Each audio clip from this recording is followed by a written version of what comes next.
पापा, बस मेरा अब एक ही ख्वाब है, मुझे अपने आप को बेहतर बनाना है। कमाल सर की वीडियो देख कर के 90% प्लस लेकर आना है।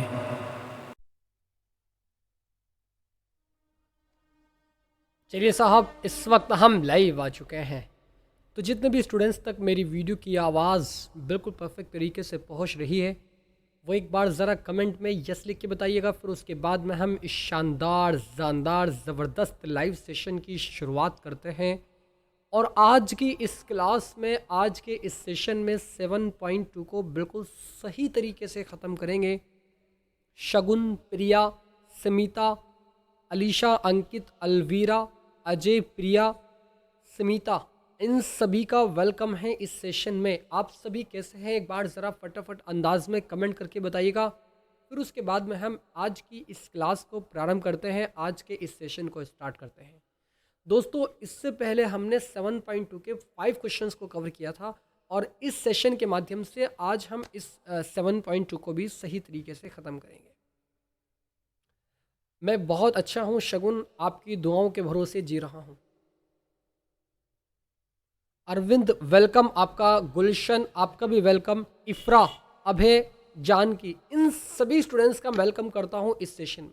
जो पहली बार इस सेशन में आए हैं वो दोस्तों बिल्कुल सही जगह आए हैं, क्योंकि दोस्तों हम इस हल्ला बोल बेच के ज़रिए इस पूरे कोर्स को किस तरीके से कवर अप कर रहे हैं, आप सभी स्टूडेंट्स बहुत अच्छे तरीके से वाकिफ़ हैं, है ना।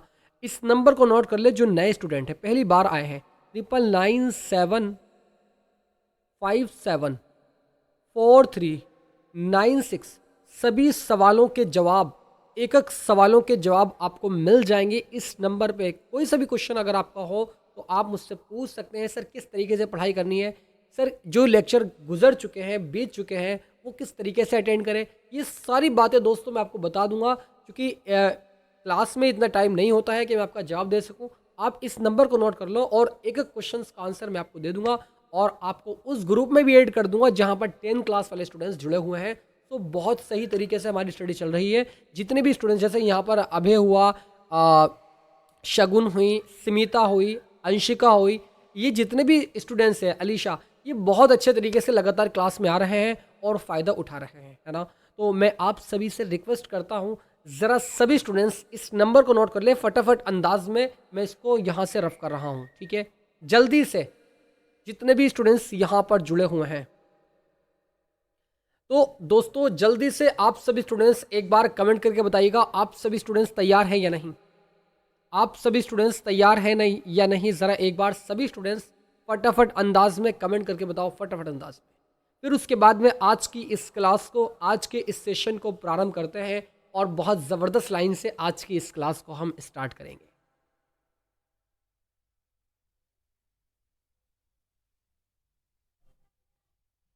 जल्दी से भाई फटाफट अंदाज में, क्योंकि आज की क्लास बहुत स्पेशल है। ज़बरदस्त क्वेश्चन आज इसमें होने के लिए जा रहे हैं। और याद रखना दोस्तों, जो क्वेश्चन आज होंगे, जो मैं कराऊंगा, ये क्वेश्चन आप इसमें से एक नए क्वेश्चन आपके एग्जाम में ज़रूर से ज़रूर पूछा जाएगा, गारंटीड। इस बात को लिख लेना, मैं सही बता रहा हूँ। तो आइए दोस्तों, इस सेशन की शुरुआत बहुत ज़बरदस्त लाइन से करते हैं कि यूं ही नहीं मिलती राही को मंजिल, एक जुनून सा दिल में जगाना पड़ता है। यूं ही नहीं मिलती राही को मंजिल, एक जुनून सा दिल में जगाना पड़ता है। मैंने पूछा उस चिड़िया से, ये आशियाना कैसे बना, तो चिड़िया बोली, भरनी पड़ती है उड़ान, तिनका तिनका उठाना पड़ता है। भरनी पड़ती है उड़ान, तिनका तिनका उठाना पड़ता है। अगर आपको मैथमेटिक्स में बहुत शानदार प्रदर्शन करना है, बहुत अच्छा, बहुत ज़बरदस्त तरीके से नंबर लेकर आने हैं 95 प्लस, एक एक क्वेश्चन को कवर अप करते चले, एक एक क्वेश्चन को नोट करते हुए चले, जिससे कि रिवीजन करने में आसानी हो जाए। और एग्ज़ाम टाइम पर मैं हर सेशन में इस बात को बताता हूँ, सो इसलिए कि आप अगर लगातार अपनी जितने भी क्वेश्चंस मैं करा रहा हूँ नोट करते हुए चल रहे हैं, और जो मैं आपको होमवर्क देता हूँ, होमवर्क तो आपका ये भी है चूँकि आप घर बैठे पढ़ रहे हैं, बट जो मैं आपसे अलग से बोलता हूँ कि खुद से सॉल्व कीजिएगा इसको, तो आप उसको अगर सॉल्व कर रहे हैं, नोट कर रहे हैं, तो मैं मान सकता हूँ इस बात को कि आपके 90 प्लस लाने से आपको, आपके घर वाले, आपके मोहल्ले वाले, आपको कोई भी नहीं रोक सकता है, इस बात की गारंटी है ना। अर्पित, PR, इन दोनों स्टूडेंट्स का वेलकम पटेल, आपका भी वेलकम इस सेशन में। तो आइए दोस्तों, इस वाले क्वेश्चन को ज़रा पढ़ेंगे आप। इसमें कह रहा है हमसे क्या, कि यदि बिंदु 1,2, 4,y, x,6 और 3,5 इसी क्रम में लेने पर एक समांतर चतुर्भुज के शीर्ष हो तो x और y ज्ञात कीजिए। समांतर चतुर्भुज के शीर्ष हो तो x और y ज्ञात कीजिएगा, ये हमसे वो पूछ रहा है। If 1,2, 4,y, x,6 and 3,5 are the vertex of a parallelogram taken in order, find x and y। यानी x और y के मान को किस तरीके से हमें फाइंड करना है। अंशिका, वेलकम है आपका इस सेशन में। अनुराग, आपका वेलकम इस सेशन में। देखते हैं ज़रा कैसे हम इस वाले क्वेश्चन को सॉल्व करते हैं। ज़रा आप सभी स्टूडेंट्स इस बात को समझेंगे। एक पैरेललोग्राम मुझे बनाना पड़ेगा और बहुत खूबसूरत सा मैं आपके सामने बना देता हूँ इसको, ताकि आप बहुत अच्छा ये लगे आपको, समझ में भी इजीली आ जाए। जैसे कि आप सभी स्टूडेंट्स ने पैरेललोग्राम को देखा ही होगा।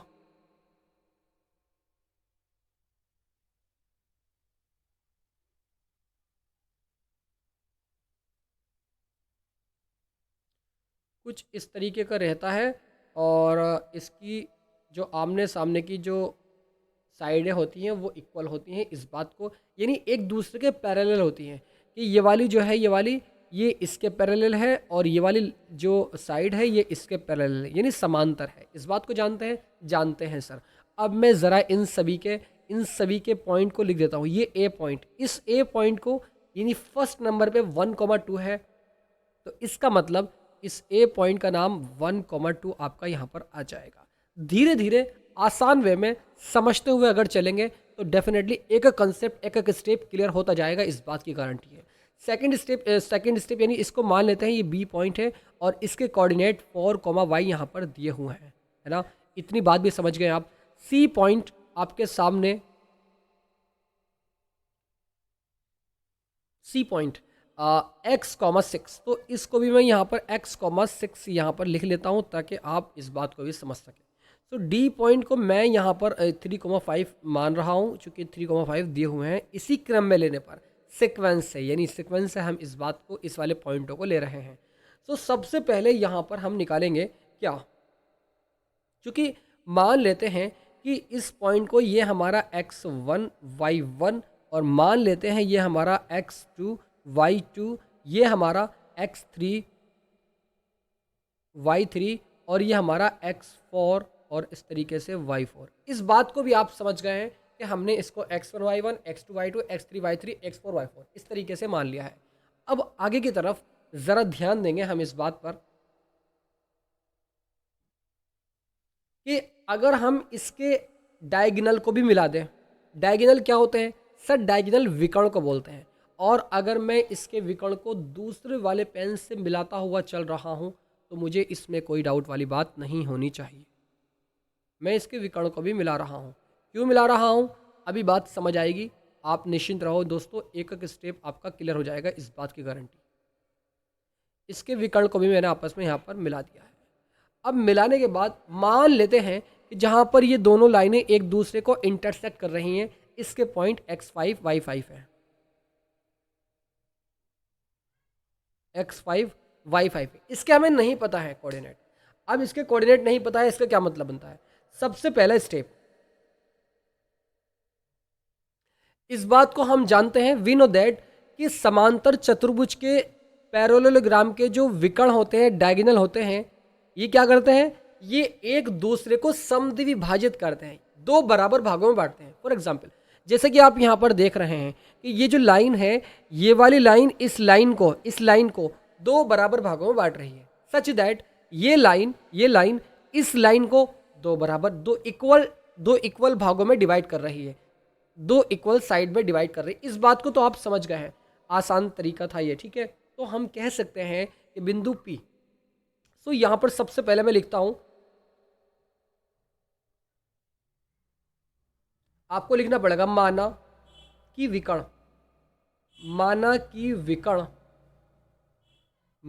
विकर्ण AC और BD। आपने AC को और BD को मिला दिया आपस में, ठीक है। AC और BD AC और BD एक दूसरे को जो इस फिगर में आपने किया है ना, उसको आपको लिखना भी होगा दोस्तों। और अगर आप नहीं लिखते हैं तो आपके कहीं ना कहीं नंबर वो माइनस करेगा एग्जामिनर। तो जो आपने करा है वो लिख देते हैं कि माना कि बिंदु विकर्ण AC और BD एक दूसरे को एक दूसरे को एक दूसरे को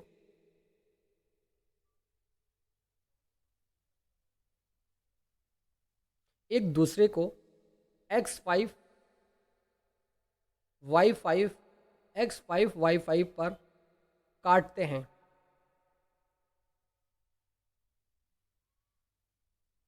इतना भी आपने लिख दिया। अब आपको लिखना है कि हम जानते हैं, वी नो दैट, हम जानते हैं कि, हम क्या जानते हैं, हम ये जानते हैं कि जो इसके डायगोनल है ना, डायगोनल, ये एक दूसरे को बराबर इक्वल साइड में डिवाइड करते हैं, समद्वि विभाजित करते हैं, इस तरीके से कह सकते हैं। समांतर चतुर्भुज के विकर्ण,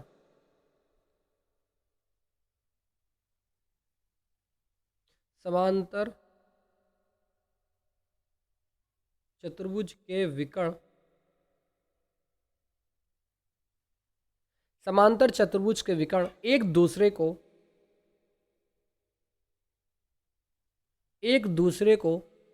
दूसरे को समद्वि विभाजित करते हैं। इतना तो सभी स्टूडेंट्स समझ रहे हैं, जो इंग्लिश वाले और हिंदी वाले दोनों समझ रहे हैं इस बात को। समद्वि विभाजित नहीं, इक्वल साइड, इक्वल उसको डिवाइड करते हैं इक्वल में, ठीक है। जितनी साइड इतनी है, इतनी इधर को इतनी है, ठीक है। इस बात को याद रखेंगे। समद्वि विभाजित दो बराबर भागों में बांट रहे हैं, करते हैं, इस बात को समझें आप। अब हम कह सकते हैं अतः नाउ, अब हम क्या कह सकते हैं, लिखनी पड़ेगी ये बातें आपको सभी को। शाकिर वेलकम, निखिल आपका भी वेलकम। यहां पर लिखनी पड़ेगी आपको बातें कि बिंदु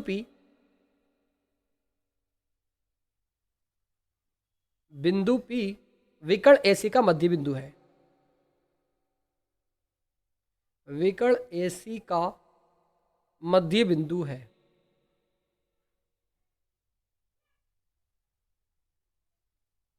मध्य बिंदु है। और यहां पर लिख सकते हैं कि बिंदु P विकर्ण BD का, अतः बिंदु P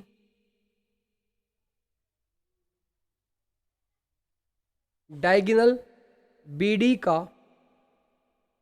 का मध्य बिंदु है। इतनी बात भी आप सभी स्टूडेंट्स ने समझ ली है, ठीक है। अब आगे की तरफ बढ़ते हैं और जरा याद रखना इस बात को कि सबसे पहला स्टेप इन सभी के हमें क्या पता है, हाँ, x5 सबसे पहले निकालेंगे हम।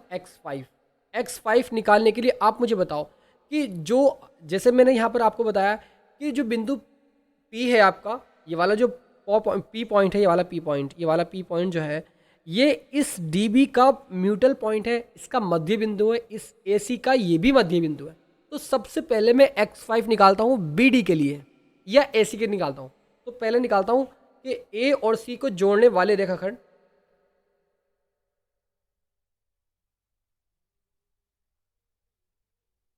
बिंदुओं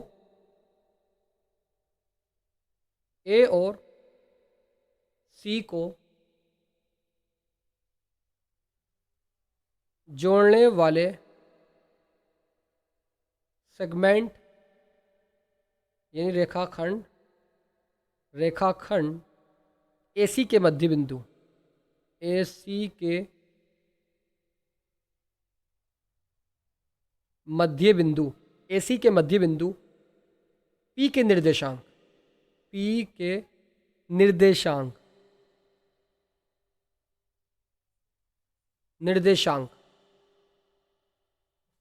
P कहाँ है सर? ये P पॉइंट, ये वाला बेटा P पॉइंट, ये P जो है ना, P ये इस AC का, इस डायगोनल, इस विकर्ण AC का मध्य बिंदु है ना। तो आप मुझे बताओ इस P के निर्देशांक क्या है, x5 y5 है। तो x5 इजिकल्स टू, आप मुझे बताओ किस तरीके से हम इसके मध्य बिंदु निकालते हैं। तो आपका जवाब आना चाहिए कि सर हम बात कर रहे हैं यहाँ पर AC की, तो AC के जो x कोऑर्डिनेट है ना, x कोऑर्डिनेट, उनको ऐड करके डिवाइड करेंगे 2 से। तो आप मुझे बताओ x कोऑर्डिनेट x1 प्लस के x3 अपॉन 2, तो x1 कितना है 1 और प्लस x और अपॉन 2, 1 प्लस x और अपॉन 2, इक्वेशन फर्स्ट आ जाएगी। इतनी बात आप सभी स्टूडेंट समझ गए। अब निकाल लेंगे y5 such that y5 is equals to, कैसे निकालेंगे कि अब AC के जो y कोऑर्डिनेट है उनको ऐड करके डिवाइड करेंगे 2 से। तो y कोऑर्डिनेट या तो एक तो 2 है और एक 6 है, तो 6 प्लस 2 या 2 प्लस 6 अपॉन 2, इस तरीके से हमारा यहाँ पर ये आ जाएगा। कितना आ जाएगा ये हमारा 6 और 2 8, 8 और डिवाइड में 2, 2 चौक 8, इस तरीके से 4 आ जाएगा। इक्वेशन सेकंड इसको आप मान सकते हैं। ये इक्वेशन सेकंड ही क्या, ये तो हमारा जब आ ही गया y का मान 5, यानी y इज इक्वल्स टू 5 आ गया, तो उसको मानने की ज़रूरत बिल्कुल भी नहीं है। ये किसके लिए आई, ये हमने AC के लिए निकाला। अब निकालेंगे हम किसके लिए, हाँ अब हम निकालेंगे इसके लिए DB के लिए। अभी तो हमने AC के लिए निकाला। अब आप यही लाइन लिखेंगे कि A, आप लिखेंगे D और B को जोड़ने वाले रेखाखंड DB को मध्य बिंदु P के निर्देशांक, इस तरीके से लिखेंगे। मैं लिख रहा हूं यहां पर दूसरे वाले पेन से कि आप कुछ इस प्रकार लिखेंगे, सब्बू निखिल दोनों का स्टूडेंट्स का वेलकम इस सेशन में। नवदीप और तनु, इनका भी वेलकम है इस सेशन में। सभी स्टूडेंट्स कैसे हैं जरा एक बार कमेंट करके बताओ। सो मैं यहां लिख सकता हूं क्या कि अगली स्लाइड को ऐड करता हूं और वहां लिखता हूं क्या,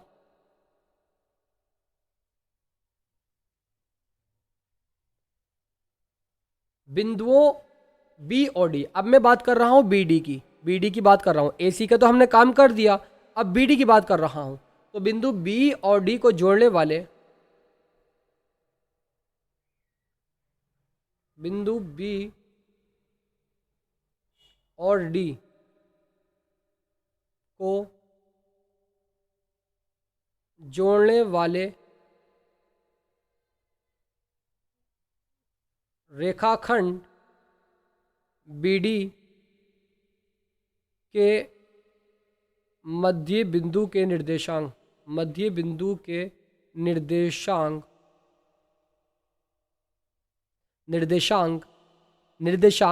P पॉइंट यानी x5 y5। आप मुझे बताइएगा कि जो बिंदु P है वो DB का भी तो मध्य बिंदु है, वो DB का भी तो क्या है, म्यूटल पॉइंट है। तो इसके निर्देशांक कितने हैं, x5 y5, ये मानकर हम चले। अब मुझे बताइए आप कि चूंकि मैं बात BD की कर रहा हूं, अब हमें क्या करना है, x5 निकालना है। कैसे निकालेंगे सर x5, आइए निकालते हैं। x5 is equals to, x5 निकालने के लिए जो BD आपकी विकर्ण है, BD जो आपका डायगोनल है, उन दोनों के x कोऑर्डिनेट डिवाइड में 2 करेंगे। तो आप मुझे बताओ कि इसका x कोऑर्डिनेट क्या है, कि सर इसके x कोऑर्डिनेट या तो एक तो 3 है, ये रहा 3, और एक हमारा 4 है। तो इन दोनों को ऐड करेंगे, डिवाइड 2 करेंगे, तो 4 और 3 7/2। तो इस तरीके से हमारा ये 7/2 आ जाएगा। तो x5 का मान इजीली यहाँ पर आपका निकल जाएगा। इतनी बात भी समझ गए सर। अब यहाँ पर y5 निकालेंगे। y5 इज इक्वल्स टू जो इसके y कोऑर्डिनेट है 5 और इस तरीके से y, तो 5 प्लस y अपॉन 2। आप समझ रहे हैं मेरी बात, 5 प्लस y अपॉन 2। इतनी बात भी आप सभी स्टूडेंट्स मेरी समझ गए हैं, 5 और प्लस y, ठीक है, इतनी बात समझ गए आप। बहुत बढ़िया भाई, ज़बरदस्त। मान लेते हैं इक्वेशन सेकंड है, मान लेते हैं इसको हम इक्वेशन सेकंड आ गई है, इक्वेशन सेकंड आ गई। अब दोस्तों यहाँ पर करना क्या है, देखिए यहाँ पर हमें जो y5 का मान है, और इस तरीके से आप देख सकते हैं x5, जो x5 है उसको x5 के बराबर रखेंगे आप, क्योंकि x5 का मान ये भी है और x5 का मान जो अभी हमने निकाला 7/2 वो भी है, तो दोनों को बराबर रख दें। यानी इक्वेशन फर्स्ट मान लेते हैं कि इक्वेशन सेकंड है ना, इसको इक्वेशन सेकंड मान लो आप, इसको इक्वेशन सेकंड मान लो आप, ठीक है, इक्वेशन सेकंड। और उसके बाद में और जो निकाला हमने x5 का मान, इसको इक्वेशन थर्ड मान लो आप, और इसको इक्वेशन फोर्थ मान लो आप, ठीक है। तो इक्वेशन अब जो y की बराबर है, यानी इसके x5 के बराबर है, तो x5 के बराबर क्या आ रहा है यहाँ पर, यह आ रहा है। तो x5 is equals to x5। तो x5 की वैल्यू कितनी है, किसके लिए, AC के लिए कितनी थी सर, 1 + x/2। तो इस तरीके से आपका 1 + x/2 और x5 का मान BD के लिए क्या निकल कर आया, 7/2 आया। तो इस तरीके से 7/2 हमारा आ गया। क्रॉस मल्टीप्लाई करने की जरूरत नहीं है, 2 से 2 कैंसिल करेंगे। x is equals to 7 - 1, x is equals to 6 आ जाएगा निकल करके। तो x का एग्जैक्ट मान निकल कर आया है। ठीक है, इस बात को समझे आप, बहुत बढ़िया भाई, ज़बरदस्त। अब यहाँ पर इसी प्रकार भाई कि y का मान निकालेंगे, कैसे निकलेगा सर, क्योंकि यहाँ पर आप देखिएगा y5 is equals to y5, ये AC के लिए है, ये BD के लिए है। अब AC के लिए ज़रा बताओ y5 का मान कितना है सर, y5 का मान 4 है, तो मैं इसकी जगह 4 रखूँगा, यहाँ पर इसकी जगह 4 रखूँगा। और BD के लिए कितना है सर, 5 + y/2, क्रॉस मल्टीप्लिकेशन करूँगा तो 5 + y इज इक्वल्स टू 10 नहीं 8 आ जाएगा, 4 दूनी 8। ठीक है, इस 5 को उधर लेकर जाऊंगा तो y is equals to 8 - 5, y is equals to 3 is the right answer. तो वही, चूंकि यही तो हमसे बोल रहा था, वो यही हमसे कह रहा था क्या, कि यदि बिंदु ये दिए हुए हैं, इसी क्रम में लेने पर एक समांतर चतुर्भुज के शीर्ष है, तो x और y ज्ञात कीजिएगा। x और y को किस तरीके से हमने step by step follow find किया है, इसको ज़रा आप समझो भाई, समझ गए ना इस बात को, ज़रा यस लिख के बताओ। अलीशा, निखिल, स्मिता और जितने भी स्टूडेंट्स यहाँ पर जुड़े हुए हैं, शगुन, सभी स्टूडेंट्स फटाफट अंदाज में, अनुराग, कमेंट करके बताओ यस सर हम समझ गए हैं। वेरी गुड स्टूडेंट, बहुत ही बढ़िया।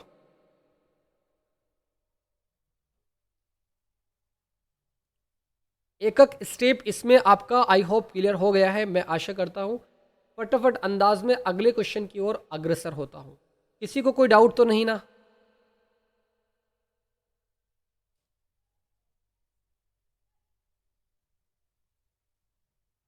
यस सर हम समझ गए हैं, वेरी गुड प्रिया, बहुत बढ़िया, ज़बरदस्त।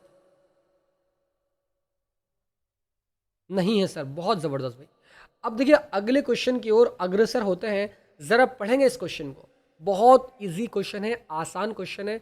ऐसे ही क्वेश्चन जैसे इससे पहले कराया है वे क्वेश्चन, और ये वाले क्वेश्चन, और जो करा रहा हूँ ये क्वेश्चन, ये सारे क्वेश्चन वेरी वेरी इंपॉर्टेंट के तौर पर डालिएगा आप। ये भी आपका वेरी वेरी इंपॉर्टेंट क्वेश्चन है। देखिए वो ये कह रहा है कि बिंदु के निर्देशांक ज्ञात कीजिएगा। बिंदु ए के निर्देशांक ज्ञात कीजिएगा, जहाँ ए बी जो है वो एक वृत्त का व्यास है, एक वृत्त का, एक सर्कल का डायमीटर है। Find the coordinate of a point A where A B, A और B is the diameter of a circle, यानी एक सर्कल का डायमीटर है, व्यास है, whose centre is 2, -3 and B is 1, 4। बहुत इजी क्वेश्चन है, आप सभी स्टूडेंट्स चुटकियों में इसका आंसर लेकर आ सकते हैं। कैसे सर? इस तरीके से एक बड़ा सा हमने ये सर्किल बनाया, बहुत बड़ा सा, और बड़ा सा बनाने का मकसद सिर्फ इतना सा है ताकि आपको बहुत क्लियरली इस बात को समझ जाए आप। देखिए जब ये वृत्त है तो इसका कोई ना कोई डायमीटर ज़रूर होगा, और जब ये वृत्त है तो इसका, जब ये सर्किल है तो इसका कोई ना कोई सेंटर ज़रूर। मान लो कि सेंटर हमारा इस पॉइंट पर है, सेंटर ये रहा सी, ठीक है, और इस पॉइंट को ए मान लीजिएगा, इस पॉइंट को बी मान लीजिएगा, यानी इस ए से लेके बी को, ये क्या है, ये डायमीटर है इस सर्किल का। ठीक है सर, इतनी बात समझ गया। एज इट इज़ ऐसे ही करना है, एग्जाम में अगर आ जाए तो ऐसे ही करना है। ठीक है, जैसे करूँगा। सर क्लास का टाइम बता दीजिएगा, क्लास किस किस टाइम होती है? क्लास का टाइमिंग बेटा आपका जो रहता है, एक क्लास 5 बजे स्टार्ट होती है 4:50 पर, और दूसरी क्लास, ये दोनों क्लास शाम में होती हैं। एक क्लास 4:50 पर, दूसरी क्लास 8:15 पर। ये दोनों क्लास लगातार अटेंड करोगे ना, डेफिनेटली एग्ज़ाम बहुत अच्छा जाएगा, इस बात की गारंटी। सो एक ही कोऑर्डिनेट यहाँ पर कितने आ गए, 2, -3 यहाँ पर दिए हुए हैं, और वो ये कह रहा है कि बी के निर्देशांक 1, 4, जिसका केंद्र 2, नहीं नहीं ये ए के पॉइंट नहीं है, ये ए के पॉइंट नहीं है। वो ये कह रहा है क्या, कि सर्किल हुज सेंटर इज, यानी जिसका केंद्र 2, -3, यानी इसका सेंटर के पॉइंट दिए हुए हैं 2, -3, इसके कोऑर्डिनेट दिए हुए हैं, और बी के भी दिए हुए हैं बी इज़ 1,4, 1,4, 1,4, इस बात को समझ गए। और मान लेते हैं कि इसके कोऑर्डिनेट हमारे एक्स और वाई हैं, या x1 y1 है। इसके कोऑर्डिनेट x1 y1, इसको मान लेते हैं x2 y2, इसको मान लेते हैं x2 y2, और इस वाले कोऑर्डिनेट को मान लेते हैं x3 y3। अरे भाई सर, आप मुझे बताओ कि आपने जब हमें ये बात क्लियर कर दी है इससे पहले वाले सेशन में कि किस तरीके से हम मध्य बिंदु, किस तरीके से हम म्यूटल पॉइंट को निकालते हैं, और अगर म्यूटल पॉइंट ही दिए हुए हों और इधर का पूछा गया हो, यानी इसके कोने के, इसके सिरे के पूछे गए हों कोऑर्डिनेट, क्या वो भी निकाल सकते हैं? हाँ भाई, वो भी निकाल सकते हो। कैसे सर? आइए समझते हैं।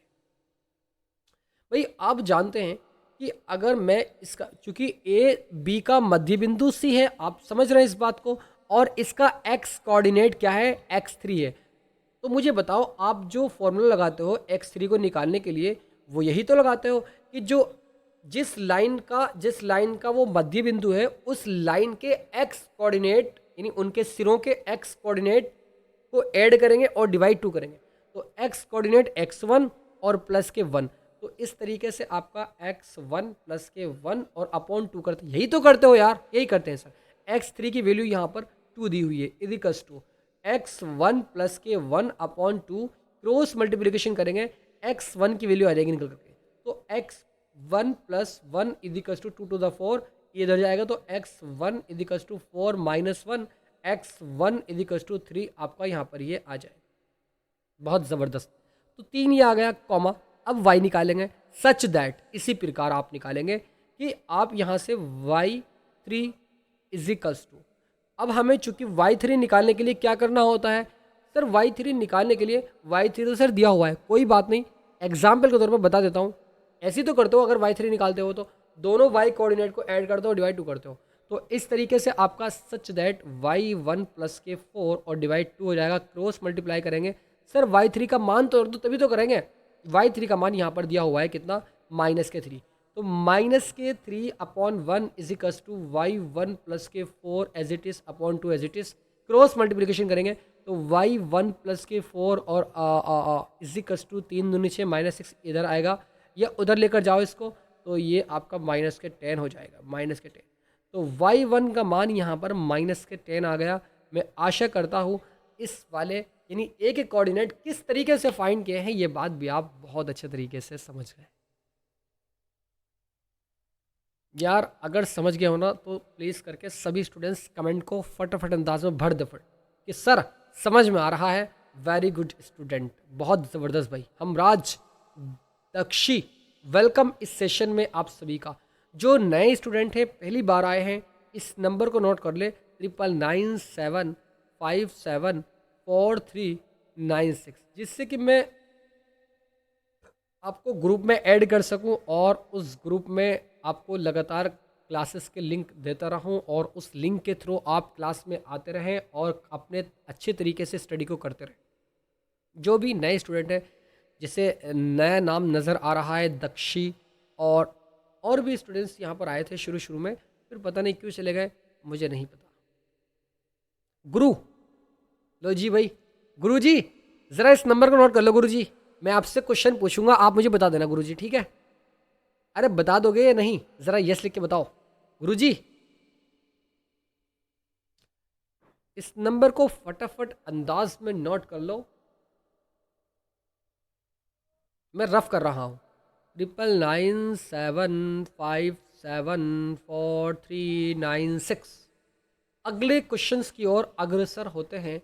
ज़रा पढ़ते हैं क्वेश्चन को और समझते हैं ज़रा ध्यान से, एकदम कंसंट्रेशन से।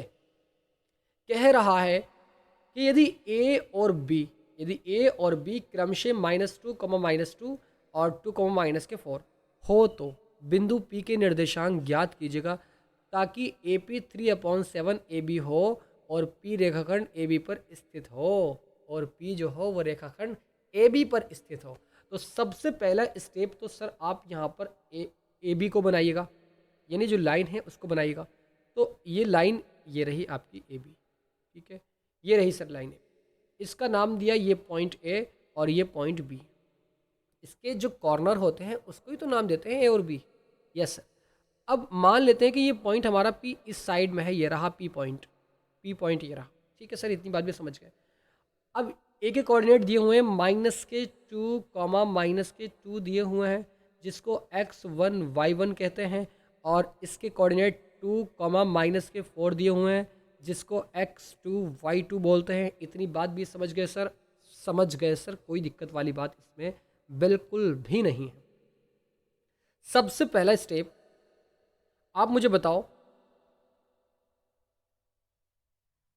हम जो हमने अभी किया है ना इस पे, तो हम कह सकते हैं क्या, हम इस बात को लिख भी सकते हैं कि बिंदु बिंदु बिंदु x3 y3, यानी इसके कोऑर्डिनेट, आप इस पी पॉइंट के कोऑर्डिनेट x3 y3 आप मान लेंगे, तो आप लिख सकते हैं कि बिंदु x3 y3 रेखाखंड AB पर, यानी सेगमेंट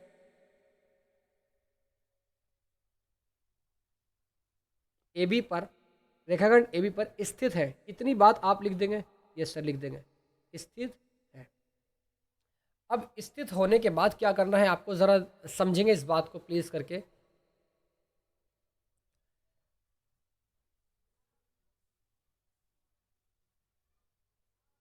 अब मुझे बताओ बेटा ज़रा, क्या मैं इस AB को, क्या मैं इस AB को लिख सकता हूँ क्या सर? कि मैं इस AB को लिख सकता हूँ, या इस तरीके से आप बोलेंगे, या चलिए ऐसे ही बोलते हैं, कोई दिक्कत वाली बात नहीं है, कि हम AB को लिख सकते हैं क्या सर? AP और प्लस के PB, AP प्लस PB लिख सकते हैं या नहीं? ज़रा हिम्मत के लिए साथ दो भाई मेरा, लिख सकते हैं या नहीं? लिख सकते हैं सर?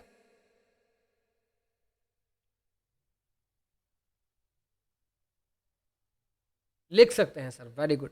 और अगर मैं इस AP को उधर साइड लेकर चला जाऊं, यानी लेफ्ट साइड, तो ये माइनस में हो जाएगा, यानी PB का मान निकल जाएगा।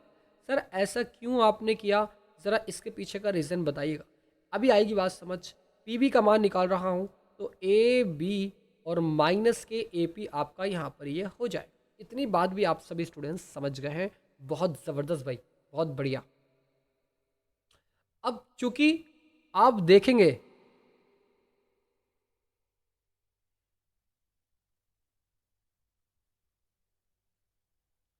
अब इस क्वेश्चन के अकॉर्डिंग देखिएगा, AP का मान कितना दिया हुआ है, AP equals to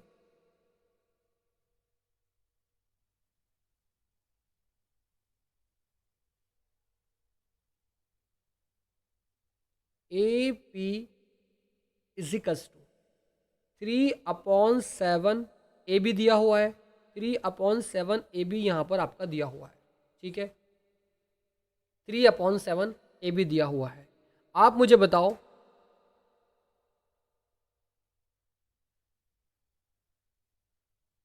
good evening Anshika, आज लेट हो गया हूँ। Good evening sir. टाइम पर क्लास में आया करो भाई, टाइम पे क्लास में आओगे तो ही तो बात बनेगी। AP इजिकल्स टू 3/7 AB, आप मुझे बता सकते हो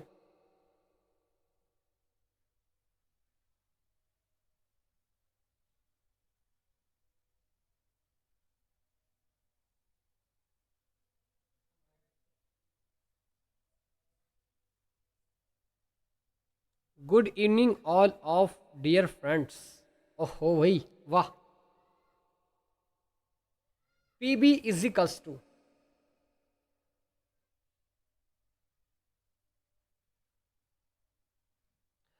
अब देखो समझो मेरी बात को, ये क्वेश्चन में हमें दिया हुआ है, ठीक है। अब आप इस AP को ना, इस AP की जगह जब आप रखोगे ना इसको, इस AP की जगह, ये इसका, ये AP का मान दिया हुआ है, AP का मान। PB इजिकल्स टू, आगे की तरफ चलते हैं, PB equals to AB minus के, AP की जगह AP की वैल्यू 3/7 AB, तो जब मैं यहाँ पर 3/7 AB रखता हूँ, 3/7 AB रखता हूँ, तो इसको सॉल्व करने में आसानी हो जाए, दायरे में सिमट कर आएगा ये क्वेश्चन। सो 7 की इस AB में मल्टीप्लाई कराऊंगा तो ये 7 AB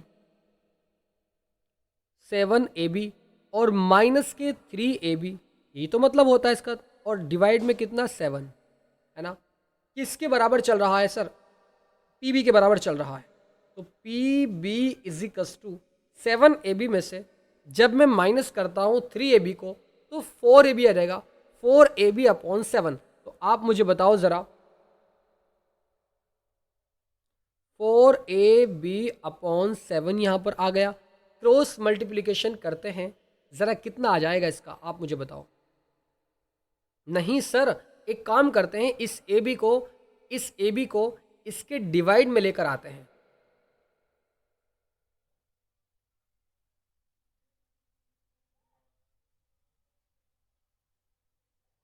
बताओ भाई, AP upon PB, AP upon PB।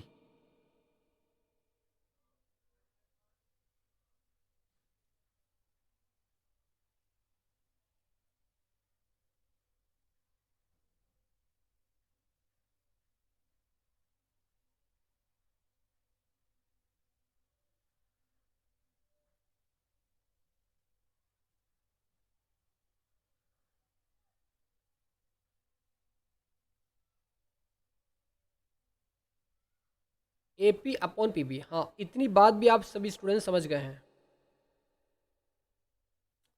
अब क्या करेंगे भाई इसमें?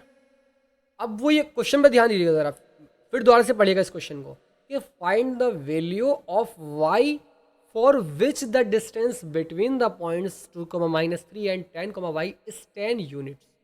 ये कहाँ से आया क्वेश्चन? ये क्वेश्चन कहाँ से आया भाई इसमें? ये शायद mistake mistake mistake mistake mistake, ये कोई कहा गया हमसे क्वेश्चन में। ये 7.1 का 7.1 का 7.1 का 8वां क्वेश्चन रखा गया, तो जो कि यहाँ पर मिस्टेक हुई है। 8वां क्वेश्चन 7.2 का ये वाला है, ये वाला क्वेश्चन है। अब चूंकि वो ये कह रहा है कि ए और बी क्रमशः ये दिया हुआ है, तो बिंदु पी के निर्देशांक ज्ञात कीजिए ताकि ए पी इक्वल्स टू 3/7। बिंदु पी के निर्देशांक यानी x3 y3 हमें फाइंड करने हैं, x3 y3 फाइंड करने हैं। कैसे फाइंड होंगे आप मुझे बताओ कि ये पी पॉइंट इस ए बी सेगमेंट को इस ए बी लाइन को कितने रेशियो में डिवाइड कर रहा है, कैसे पता लगाएंगे? तो इस तरीके से पता लगाएंगे कि AP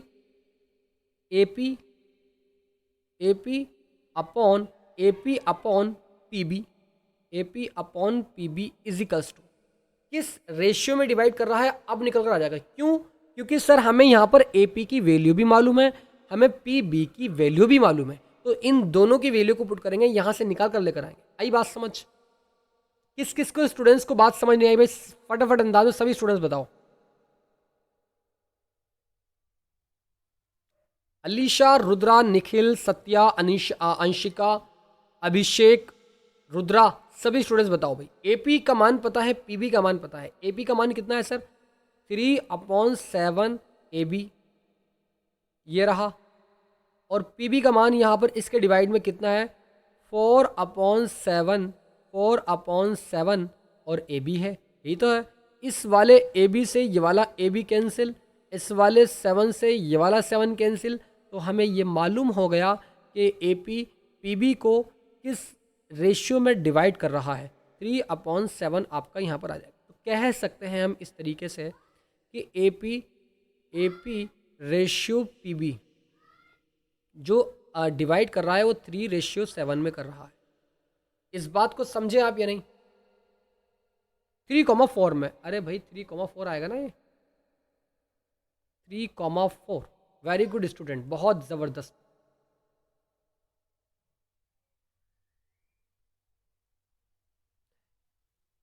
अंशिका, शगुन, सत्या और प्रिया, ज़रा सभी स्टूडेंट्स एक बार कमेंट करके बताइएगा। किसी भी स्टूडेंट्स को कोई डाउट इस वाले क्वेश्चन में हो तो प्लीज़ करके यस लिख के बताइएगा।